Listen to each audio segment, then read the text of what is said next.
बिस्मिल्लाहिर्रहमानिर्रहीम। अस्सलाम वालेकुम नाज़रीन, आप यूट्यूब चैनल देख रहे हैं। मैं इमरान खान हूँ। इस वक्त की जो सबसे बड़ी खबर है वो ये है कि नवाज शरीफ साहब का बेटा बरतानिया में बैंकरप्ट हो गया है, यानी दिवालिया करार दे दिया गया है। मामला क्या है मैं आपको बता देता हूँ, और ये खबर कैसे निकली आपको मैं ये भी बता देता हूँ। क्योंकि इस खबर को छुपाया जा रहा था, बिल्कुल वैसे ही छुपाया जा रहा था जैसे बरतानिया में मियाँ नवाज शरीफ साहब अपनी प्लेटलेस की रिपोर्टें छुपा रहे थे और वो नहीं चाहते थे किसी को पता चले कि उनके प्लेटलेस की इस वक्त क्या सूरत हाल है। वैसे ही वो इस मामले को भी छुपा रहे थे और इसको खुफिया रख रहे थे। नवाज शरीफ का बेटा हसन नवाज, उसके बारे में ये खबर है, और ख़बर ये है कि वो बरतानिया के अंदर दिवालिया हो गया और अब वहाँ पे वो कोई कारोबार नहीं कर सकता, बैंकों से पैसा नहीं ले सकता और वहाँ पे वो कोई नई कंपनी खड़ी नहीं कर सकता। ये प्रॉब्लम क्यों हुआ, ज़रा थोड़ा सा इसकी डिटेल में चले जाते हैं। जो तफसीलात मैंने हासिल की हैं उनके मुताबिक एक तो बरतानिया में एक गज़ट होता है, उसके अंदर वो नोटिफाई करते रहते हैं, चीज़ें अपडेट करते रहते हैं, जिससे पता चलता है कि वहाँ पे कंपनीज़ की क्या सूरत हाल है। पहले बरतानिया में एक कानून होता था कि अगर कोई कंपनी दिवालिया हो रही है तो सिर्फ वो कंपनी दिवालिया होती थी और उसी का मुकदमा होता था, उसी का नाम आता था। लेकिन अब ये बरतानिया में एक नई प्रैक्टिस है कि अब जो कंपनी है उसके साथ उसके मालिकान को या उसके जो डायरेक्टर्स हैं या जो मेन लोग हैं जो वो कंपनी बना रहे हैं, चला रहे हैं, उनको भी शामिल किया जाता है। तो यहाँ कुछ डॉक्यूमेंट्स आए और बरतानिया का जो सिस्टम है उसके अंदर इसको हाईलाइट किया गया और ये बताया गया। और ये खबर किसी सहाफ़ी ने नहीं निकाली, मैं आपको ये कंफर्म कर दूँ। एक तो मैं आपको ये बता दूँ कि बरतानिया में जितने सहाफ़ी हैं उन सबको शर्म आनी चाहिए, जो एवन फील्ड के बाहर मियाँ नवाज शरीफ साहब की चाकरी करते हैं, जो पाकिस्तान तहरीक इंसाफ के लोग या ओवरसीज़ पाकिस्तानी जो आम शहरी हैं वो भी जब एहतजाज करने के लिए आए तो उनके चेहरों के ऊपर कैमरे फिट कर देते हैं और उनके ऊपर दिन रात तनकीद करते हैं, उनके ऊपर दिन रात अटैक करते हैं। मैं उन सहाफ़ियों की बात कर रहा हूँ जिन्होंने नवाज शरीफ से कभी कोई सख्त सवाल नहीं किया। मैं उन सहाफ़ियों की बात कर रहा हूँ जिन्होंने नवाज शरीफ से कभी नहीं पूछा कि आप जाली फार्म 47 पे आपने हुकूमत क्यों बनाई। किसी ने नहीं पूछा कि यास्मीन राशिद एक कैंसर ज़दा पेशेंट को जेल में आपने रखा हुआ है, 70,000 की लीड से आप हार गए थे, आपने ये सीट क्यों ली। किसी ने नहीं पूछा कि पाकिस्तान में जुल्म जबर और फस्तायत क्यों हो रही है। ये सारे सहाफ़ी वहाँ जाते हैं और ऐसा लगता है कि नवाज शरीफ की नौकरी करते हैं। इनमें से किसी ने भी इस खबर को ब्रेक नहीं किया। ये खबर एक ओवरसीज़ पाकिस्तानी ने निकाली और इसका जो क्रेडिट है मैं वैसे पूछ लूँगा, अगर वो कहेंगे कि मेरा नाम ले लो तो मैं उनका नाम ले लूँगा, लेकिन मैं ये बताता हूँ कि नवाज शरीफ साहब को शुक्रिया किसका अदा करना चाहिए इस खबर के लिए, तो वो आबिद शेर अली का शुक्रिया अदा करें जिसकी वजह से मामला यहाँ तक पहुँचा। बहरहाल ये खबर आ गई और ये एक आम पाकिस्तानी ने खबर निकाली है और ख़बर निकालने के बाद उसने फिर इसको जहाँ जहाँ देना था वहाँ पे दिया और अब मामला आपके सामने है। मामला ये है कि नवाज शरीफ का बेटा जी वहाँ पे कारोबार करता था और उसके कारोबार के ऊपर जो एड्रेस लिखा हुआ है, नवाज शरीफ के अपने बेटे का जो एड्रेस लिखा हुआ है वो भी हाइट पार्क एवन फील्ड का लिखा हुआ है, नवाज शरीफ के घर का। अच्छा, पाकिस्तानी मीडिया ने भी जो खबर चलाई है ना उसमें नवाज शरीफ के गलत बेटे का नाम लिया है। हुसैन नवाज कह रहे थे, एक्चुअली ये हसन नवाज है, नवाज शरीफ का दूसरा बेटा है।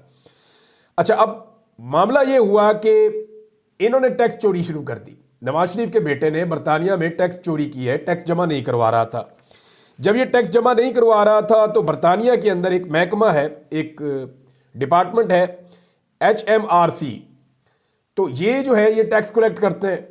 अब इन्होंने जनाब टैक्स इकट्ठा करना होता है, इनको टैक्स इकट्ठा नहीं हो रहा था और फिर ये मामला चला गया अदालत में। जब ये अदालत में मामला गया तो वहाँ पे मियाँ नवाज शरीफ साहब के बेटे ने ये मौक़िफ़ अपनाया कि जी मेरे को है ही कुछ नहीं, मैं तो गरीबों का बाल हूँ। अब एक तरफ मरियम नवाज कहती है जी हम अरबोपति हैं, 60 की दहाई में हम अरबोपति थे, 70 की दहाई में हम अरबोपति थे, अब तो हम खरबोपति हैं, हमारे पास तो पैसा ही बहुत है।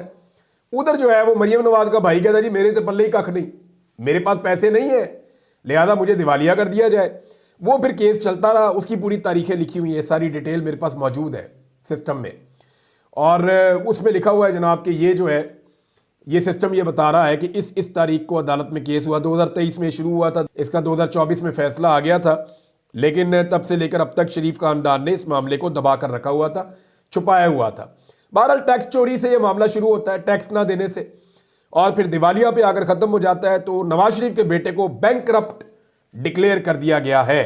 अब चंद चीज़ें मैं आपके सामने रखना चाहता हूँ। एक तो ये उस शख्स का बेटा है जिसने पाकिस्तान को दिवालिया होने से बचाना है और वो अपने बेटे को दिवालिया होने से नहीं बचा सका।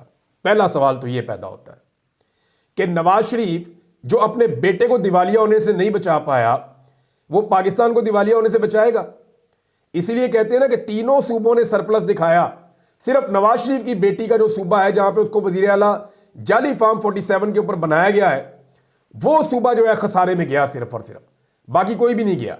और इसके खसारे के हवाले से ना बाकायदा खबर छपी हुई है डॉन के अंदर। डॉन की खबर अगर आप पढ़ें तो आपको आइडिया हो जाता है कि इन्होंने कितना बड़ा खिलवाड़ किया है।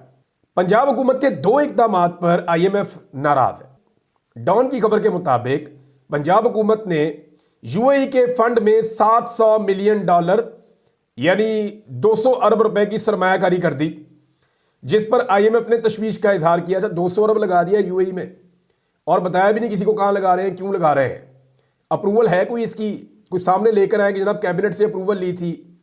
ये बहुत बड़ा स्कैंडल बन जाएगा अगर इन्होंने अप्रूवल नहीं ली और अगर ये गलत तरीके से किया है तो। बहरहाल IMF ने तशवीश का इजहार कर दिया। दूसरा मामला यह है कि पंजाब के इब्तदाई 160 अरब के खसारे को छुपाने के लिए बाद में जो है वो पेंशन फंड से 200 अरब रुपए निकालकर 40 अरब के सरप्लस में बदल दिया। ये भी IMF ने इस पर भी तशवीश का इजहार किया है। ये 2 चीज़ें जनाब डॉन अखबार के अंदर छपी हैं। और अब इस मामले पे जो है वो क्लियर हो गया कि बेटा उधर दिवालिया हो गया है, बेटी जो है वो यहाँ पे जिस सूबे के अंदर उसको लगाया गया वो सूबा दिवालिया कर रही है, और बाप कहता है जी हमने पाकिस्तान को दिवालिया होने से बचाना है। भाई अपने बेटे को तो दिवालिया होने से पहले आप बचा दे। अब सवाल ये पैदा होता है कि वो पैसा किधर गया जो इनके पास अरबों खरबों रुपया था, वो जायदादें कहां गई, वो पैसा कहां गया, वो सारे कारोबार कहां गए? ये तो कभी कारोबार में घाटा खाते ही नहीं है, ये कैसे दिवालिया हो गए? इसका बड़ा इंपैक्ट है। वो पूरी दुनिया के अंदर पाकिस्तान का मजाक बनेगा कि 3 दफा का वजीर आजम है, वो जिस शहर में रहता है वहां पे उसका बेटा जो है वो दिवालिया हो गया, और ये दिवालिया जो है ये पाकिस्तान का मजाक होगा, ये इनका इखलाकी दिवालियापन है। अभी आप ये देखें कि कोई भी शख्स जब दिवालिया हो रहा हो या उसने बैंकों का कर्जा देना हो या उसने टैक्स अदा करना हो, तो टैक्स चोरी ऐसा लगता है इनको बड़ा शौक है और इनको पुराना शौक है। अब ये पाकिस्तान में लोगों से टैक्स कैसे इकट्ठा करेंगे? इनका अपना बच्चा वहां पे टैक्स नहीं दे रहा, यानी आप बरतानिया में जहां पे आप रहते हैं, जो आपका मुल्क है, वहां पे आप टैक्स नहीं दे रहे, जहां पे आपके बच्चे शहरी हैं वहां पे आप टैक्स नहीं दे रहे, तो यहां आप पाकिस्तानियों को कहते हैं जनाब टैक्स जमा कराओ, खुद आप टैक्स चोरी करते हैं, यहां आप कहते हैं जनाब टैक्स जमा कराओ। अब इनका जो है ना कोई फ्रॉड है इसके पीछे, ऐसा लगता है कि ये पैसा इस मुल्क से भी इन्होंने कहीं और शिफ्ट कर दिया और अब बरतानिया में अपने आप को बैंकरप्ट जाहिर करके यहां पे कोई कारोबार आइंदा करने का ये इरादा नहीं रखते। नवाज शरीफ साहब को तो चाहिए था कि अपनी प्रॉपर्टी बेच के या अपने जो अरबों खरबों के असासे हैं उनमें से पैसे निकाल के वो अपने बेटे को देते कि जाओ बेटा अच्छे बच्चों की तरह टैक्स जमा करवाओ, तुम्हें तो अच्छा शहरी बनना है, तुम्हें तो अच्छा इंसान बनना है, हमारी इखलाकियात तो बुलंद होनी चाहिए, हमें तो हाई मॉरल ग्राउंड्स के ऊपर होना चाहिए। लेकिन नवाज शरीफ ने अपने बेटे को पैसे नहीं दिए टैक्स जमा करवाने के, उल्टा उसकी कंपनी जो है वो बैंकरप्ट करवा दी है, बल्कि वो खुद भी बैंकरप्ट हो गया है। कोई गया गुजरा बंदा भी हो ना, तो वो किसी ने बैंक के पैसे देने हो तो वो अपने रिश्तेदार मिलकर मदद कर देते हैं, लेकिन यहां किसी ने नहीं किया। तो जनाब पैसा दे के दिवालिया होने से भी नहीं बचाया और बिल्कुल वैसे ही छुपाया जैसे प्लेटलेस की तरह छुपाते हैं। और बरतानिया के सहाफ़ियों का मैंने आपको पहले बता दिया कि उनका इसके अंदर कोई रोल नहीं है, उन्होंने इसके अंदर किसी किस्म का कोई किरदार अदा नहीं किया, बल्कि जब ये खबर आ गई सोशल मीडिया पे तो फिर मजबूरन बेचारों ने सबने इस खबर को चलाया और वो भी अब ऐसा एक बयानिया बना रहे हैं कि किसी तरह इसको डाउन किया जाए। लेकिन अब ये डाउन होगा नहीं। नवाज शरीफ का बेटा दिवालिया हो चुका है और इसके पॉलिटिकल असरात आएंगे, क्योंकि ये पाकिस्तान को दिवालिया होने से नहीं बचा सकते अगर ये खुद अपना कारोबार दिवालिया करवा चुके हैं बरतानिया जैसे मुल्क में जहां लोग मुनाफा कमा रहे हैं। एक तो नाज़रीन आप ये ले लें। दूसरा देखें, एक मामला और उठा हुआ है और लोग उस पर बहुत गुस्से में। सोशल मीडिया के ऊपर सिर्फ पाकिस्तान में नहीं दुनिया की और जगहों पर भी एक कंपेन चल रही है कि सऊदी अरब के अंदर एक कॉन्सर्ट हुआ है और वो जो एक म्यूजिकल टाइप का प्रोग्राम है, कोई फैशन शो टाइप का है, उसके जो मनाजिर सोशल मीडिया पे आ रहे हैं वो सऊदी अरब को सूट नहीं करते। यानी उसके अंदर जिस तरह के लिबास में आलमी सतह की अदाकाराएँ और मॉडल्स जिस तरह वहाँ घूम रही हैं और जिस तरह का वो सब दिखाई दे रहा है, वो तो ऐसा लगता है कि यूरोप से भी आगे निकल गया काम सऊदी अरब में। ये प्रोग्राम वहाँ पे करवाया गया, लेकिन इसके ऊपर पाकिस्तान की इस्लामी नजरियाती कौंसल या पाकिस्तान के जो सरकारी मुल्ला हैं वो बिल्कुल खामोश हैं। बल्कि वहाँ पे एक लोगों का एतराज़ ये भी है कि लोग ये कह रहे हैं कि जो स्टेज के ऊपर एक बैकग्राउंड बनाई गई थी वो एक इलेक्ट्रिक डिवाइस के जरिए से कोई बनाई है उन्होंने, वो चंद लम्हों के लिए ऐसा लगता है जैसे खाना काबा का मॉडल है, नाउज़ुबिल्लाह। अब उसमें जो है वो ताहिर अशरफी साहब ने आकर स्टेटमेंट दिया कि नहीं जी नहीं, ऐसी कोई बात नहीं है। लेकिन मामला ये है कि अगर सऊदी अरब ने इसकी इंक्वायरी शुरू कर दी या सऊदी अरब ने इसके ऊपर कोई वजाहत जारी कर दी तो फिर ताहिर अशरफी साहब कहाँ पे जाएंगे? अब मेरा ताहिर अशरफी साहब से सवाल ये है कि आप यहाँ पाकिस्तान में इस्लाम के ठेकेदार बने हुए हैं, यहाँ पे आप कहते हैं कि फाशी नहीं होनी चाहिए, वीपीएन बंद कर दो, लोग फहश वेबसाइट्स देखते हैं। वहाँ सऊदी अरब के अंदर जो मुकद्दस तरीन मुकामात हैं, वहाँ की जो हुकूमत कर रही है, इसके ऊपर आपने कोई मौक़िफ़ नहीं दिया। तो ताहिर अशरफी साहब आपको इसके ऊपर मौक़िफ़ देना चाहिए और अरबी ज़ुबान में देना चाहिए, जैसे आप अरबी में अक्सर ट्वीट करते हैं, आपको अरबी में ट्वीट करके इसके ऊपर आपको जवाब देना चाहिए। कल सारे उलमा कुछ और कह रहे थे, आज ताहिर अशरफी साहब का अपना ट्वीट मैं देख रहा था सोशल मीडिया के ऊपर, तो मैं हैरान हो जाता हूं कि ये कैसे कभी ये कहते हैं कभी वो कहते हैं। ऊपर से पीएमएलएन ने भी अपने मौलवियों को जो है वो डिसोन कर दिया है, यानी इस्लामी नजरियाती कौंसिल से पहले फतवा दिलवा के उसके बाद डिसोन कर दिया, ये फतवा कोई नहीं, ये गलत है, ये वीपीएन रच के इस्तेमाल करें, जो मर्जी करें, कोई वीपीएन इस्तेमाल करना गैर शरई नहीं है। ये बिला वजह का उन्होंने इस्लामी नजरियाती कौंसिल ने गलत फतवा दे दिया है। अब या तो ये फतवा एस्टेब्लिशमेंट ने दिलवाया नून लीग से पूछे बगैर, या नून लीग ने ये फतवा दिलवाने के बाद अपने ही मौलवियों को डिसोन कर दिया कि जनाब हम इतनी बेइज्जती नहीं करवा सकते, थोड़ी बेइज्जती आप अपनी करवा लें। अच्छा जनाब, अब ये एक चीज़ और है, ब्रिगेडियर असलम गुम्मन साहब, मैंने आपको पहले बताया था कि ब्रिगेडियर असलम गुम्मन साहब का किरदार बड़ा अजीब सा था। कुछ लोग कह रहे थे जी हम गारंटी देते हैं, गुम्मन साहब जो है वो कभी भी नहीं पकड़े गए, गुम्मन साहब कभी कंप्रोमाइज़ नहीं हुए। तो खबर उनके लिए ये है कि अभी एक सहाफ़ी है, उन्होंने ये खबर जारी की है, उमैर साहब हैं गालिबन, वो ये बता रहे हैं कि जी पाकिस्तान तहरीक इंसाफ के ब्रिगेडियर असलम गुम्मन साहब एक पीआईए की फ़्लाइट ली है उन्होंने 747, इससे वो सऊदी अरब रवाना हो गए हैं। अब इस वक्त तो असलम गुम्मन साहब ने अपने हल्के में जाके कंपेन करनी थी, बंदे इकट्ठे करने थे, लोगों से बातचीत करनी थी और बंदे लेकर इस्लामाबाद की तरफ जाना था।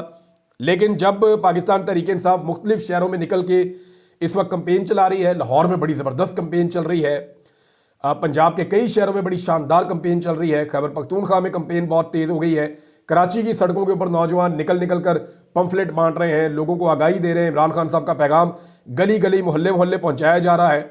मैं ये जो मोमेंटम देख रहा हूँ और जिस टाइप का मोमेंटम देख रहा हूँ, मुझे ऐसा लगता है कि जो लोगों में 8 फरवरी को जज्बा था, ये उससे भी एक स्टेप आगे लोग गए हैं और बड़ी तेज़ी से इमरान खान साहब का पैगाम गलियों कूचों में, मोहल्लों में, चौराहों में, हर जगह पे पहुंचाया जा रहा है और सब लोगों को गाइड किया जा रहा है कि ये आपके पास एक मौका है इस फस्तायत से जान छुड़ाने का, लिहाजा सारे लोग निकलें। अब ये जो एक सिचुएशन है, इस सिचुएशन से हुकूमत कैसे निपटेगी, क्योंकि लोग अगर बहुत बड़े पैमाने पे निकल आए और पूरे पाकिस्तान में निकल आए तो कोई भी हुकूमत किसी भी सूरत में कंट्रोल नहीं कर पाएगी। ना कोई हुकूमत इतनी ताकतवर है, ना किसी हुकूमत के पास इतनी सलाहियत है कि वो कंट्रोल कर सके। बहरहाल ब्रिगेडियर असलम गुम्मन साहब निकल गए पाकिस्तान से, उनको यहाँ रुक के अभी इस वक्त ये कार्रवाई का हिस्सा बनना चाहिए था। हो सकता है 2-3 दिन में वापस आ जाए, लेकिन ये 2-3 दिन उनको स्पेंड करने चाहिए थे अपने हल्के के अंदर अपने लोगों के साथ, ताकि वो लोगों को इकट्ठा करें। खैबर पख्तूनख्वा ने जो अभी तक एक मंदी बनाई, वहाँ से आने वाले काफिलों ने कुछ एरियाज़ और भी हैं जहाँ से वो एंटर होंगे इस्लामाबाद में, लेकिन मोटरवे में जो काफिले आएंगे वो 3-4 रस्तों से आएंगे। एक काफिले को अली अमीन गंडापुर जो है वो उसको लीड करेंगे, एक काफिला वहाँ से अली अमीन के भाई जो हैं वो और शेर अफजल मरवत और दीगर कुछ और लीडर ये डीआई खान वाली साइड से आएंगे, और कुछ काफिले जो हैं वो मालाकंड वाली साइड से आएंगे और वो उतरेंगे यहाँ से मोटरवे के ऊपर शेर खान इंटरचेंज से, जबकि कुछ काफिले जो हैं वो आएंगे बुरहान इंटरचेंज पे जो हज़ारा से निकलेंगे। तो जहाँ पे रुकावट लगाएगी हुकूमत, वहाँ पे लड़ाई शुरू हो जाएगी और बहुत बड़े पैमाने पे लोग इकट्ठे होकर इस्लामाबाद की जानिब बढ़ेंगे 24 तारीख को, और ये चीज़ें बहुत क्लियर होती चली जा रही हैं। हुकूमत जो है उन्होंने भी अब क्रैकडाउन कुछ शुरू कर दिया है, कुछ लोग जो है वो दोस्ताना गिरफ्तारियां भी दे रहे हैं, उसके कुछ मनाजिर हमने देखे, अभी मैं नाम लेना नहीं चाहता, लेकिन आने वाले दिनों में इन तमाम लोगों के नाम आपको मिलने शुरू हो जाएंगे। अच्छा जी, एक बात और की है और वो की है सुहेल वड़ाई साहब ने। उन्होंने कहा जी कि फौज को जो है ना वो नून लीग की ज़रूरत उनकी ख़त्म हो गई है, और क्योंकि आईनी तरमीम उन्होंने करवानी थी और उसके बाद उन्होंने वो कानून करवाना था और आर्मी चीफ की एक्सटेंशन भी हो गई है, तो उनकी दिलचस्पी अब ख़त्म हो गई है नून लीग में और अब उन्हें इनसे कोई काम रहा नहीं। पहले वो लाठियाँ लूठियाँ जो चल रही थी, एस्टेब्लिशमेंट चलवा रही थी, लाठियाँ मार रही थी, अब इस वक्त उनको लाठियाँ मारने की ज़रूरत नहीं है लोगों को, क्योंकि नून लीग ने जो करवाना था उनसे वो काम करवा लिया गया है और अब फौज के हक में मजीद बयानियां नहीं बना रही नून लीग, यानी अपनी सियासी कुव्वत को वो फौज के हक में पंजाब में इस्तेमाल नहीं कर रही। हाँ, सिर्फ ये है कि जो लोग वजारतों में बैठे हुए वो रोडला वोडला डालते हैं, शोर शुरू मचाते हैं, कुछ लोग बैंड शैंड डालते रहते हैं पाकिस्तान टेलीविजन के ऊपर बैठ के, लेकिन एक्चुअली जो एक बयानिया नून लीग की जमात को बनाना चाहिए वो एस्टेब्लिशमेंट के लिए बयानिया बनाने में अभी तक मुस्लिम लीग नून पूरी तरह से नाकाम है, बल्कि उल्टा एस्टेब्लिशमेंट के खिलाफ बयानिया बनाते हैं। नवाज शरीफ साहब जब बोलते हैं वो जनरल बाजवा को और फैज़ अमीर को ठोक देते हैं, तो वो उल्टा उससे जो है वो फौज को नुकसान होता है। अब जब जो है वो ख्वाजा साद रफीक जो है उन्होंने दोबारा से फौज के खिलाफ कट्टा खोल दिया। अच्छा, ख्वाजा साद रफीक साहब ने जो अब बातें की है ना, ये बातें इससे मैं इत्तफाक इसलिए नहीं करता कि वो ये कह रहे हैं कि मुझे उठाकर ले गए थे जनरल मुशर्रफ के दौर में और मुझे फलां फौजी था उसने मुझे बांध के बहुत ज़्यादा मारा। तो ख्वाजा साहब आपने ये बातें पहले क्यों नहीं बताई? यानी जिन लोगों को मार पड़ी है मैं उन्हें जानता हूँ। ज़ईम हुसैन कादरी को बहुत मार पड़ी थी, जावेद हाशमी साहब को बहुत मार पड़ी थी। आपको तो ख्वाजा साहब, मेरे पास ऐसे गवाह हैं जिन्होंने आपको परवेज़ इलाही के साथ बैठे हुए देखा, और वो भी नीचे बैठे हुए देखा, और आपका कारोबार भी चल रहा था, आपकी सारी चीज़ें चल रही थी ख्वाजा साद रफीक साहब। अब आप रंगबाजी कर रहे हैं, आप ये कह रहे हैं कि जनाब मैंने बड़ी मार खाई है। मैंने खुद आपको नीला गुंबद पे जब नून लीग एहतजाज कर रही थी तो पुलिस के आने से पहले आपको टेलीफोन आता है, आपका बंदा इशारा आपको करता है और आप निकल जाते हैं, और साथ ही थोड़ी देर बाद पुलिस की रेड हो जाती है। तो ख्वाजा साहब आपने तो मिलजुल के ही किया सारा काम हमेशा परवेज़ मुशर्रफ के दौर में। हाँ, जिन लोगों ने मारे खाई उनको नवाज शरीफ ने फ़ोन किया और कहा कि आप कल को गवर्नर बनेंगे, आप कल को वज़ीर आला बनेंगे। उनकी बीवियों को टेलीफोन करके नवाज शरीफ ने और शहबाज शरीफ ने कहा, और बाद में उनको MPAs भी नहीं बनवाया। मुझे वहीद गुल साहब ने अपने मुंह से कहा था कि जनाब मारे हमने खाई कारकुनों ने, और ओहदे सारे ये ले जाते हैं। तो ख्वाजा साहब अब आप ये बातें पता क्यों कर रहे हैं? ताकि इस वक्त एस्टेब्लिशमेंट जो भी पाकिस्तान तरीके इंसाफ के साथ कर रही है आप उसको जस्टिफाई कर सकें कि जनाब हमने भी तो मारे खाई हुई हैं। ख्वाजा साहब तुझे कोई नहीं मार खादी। अभी आपने मुझे खुद फ़ोन करके कहा था, और क्या कहा था वो भी मैं बता दूंगा अगर आप चाहेंगे। थोड़ा अर्सा पहले जो आप कह रहे थे कि शरीफ खानदान के बारे में और जो बातें आपने की थी, तो आप लोगों को अब बेवकूफ़ ना बनाएं। You are part of all this. या तो इस जुल्म के खिलाफ बोले, इस जबर के खिलाफ खड़े हो। आप पॉलिटिकल वर्कर हैं तो आप कहें ज्यादती हो रही है इमरान खान के साथ, आप खुलकर कहें कि पाकिस्तान तरीके इंसाफ के कारकुनों के साथ जुल्म और जबर हो रहा है, मैं इसका हिस्सा नहीं बन सकता। या तो फिर आप ये कहें, या फिर आप ये ना करें कि इसको जस्टिफाई करने के लिए अपनी झूठी कहानियां आप लोगों को सुनानी शुरू कर दें। तो नाज़रीन, इस वीलॉग को यहाँ पे रोक लेते हैं और कुछ और चीज़ें फिर नेक्स्ट वीलॉग में जाएंगे। अभी ये डेवलपमेंट्स चलती रहेंगी। अब तक के लिए इतना ही। अपना ख्याल रखिएगा, अपने चैनल का भी। अल्लाह हाफ़िज़।